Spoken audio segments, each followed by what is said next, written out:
খাবার সময় হয়ে গেছে। এখানে বেসন দিয়ে ধনেপাতা আর যেগুলো আগে নুন দিয়ে মাখিয়ে রেখেছিলাম সবজিগুলো ভালো করে চটকে নিয়েছি। কড়াই দিয়ে দিয়েছি বেশ খানিকটা তেল। এবার বড়াগুলো ভাজতে দেবো, চ্যাপটা চ্যাপটা করে দেবো।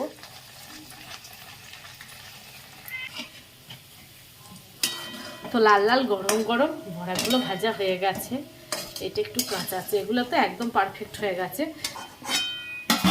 আগে বড়াগুলো তুলে নি, হয়ে গেছে। এখন বাবাকে খেতে দেবো, 1:10 বাজে।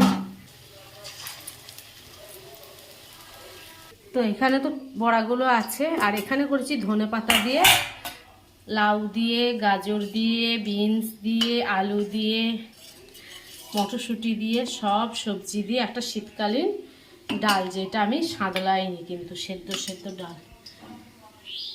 আর এখানে আছে সজনে ফুলের চচ্চড়ি। বুঝতে পারছো এটা কতটা বোঝা যাচ্ছে বুঝতে পারছি না, কিন্তু চচ্চড়িটা আমি একটু টেস্ট করলাম, দারুণ হয়েছে। বেগুন দিয়ে, আলু আর শিম দিয়ে করেছি। তো এই সময়টা খেতে খুব ভালো লাগে।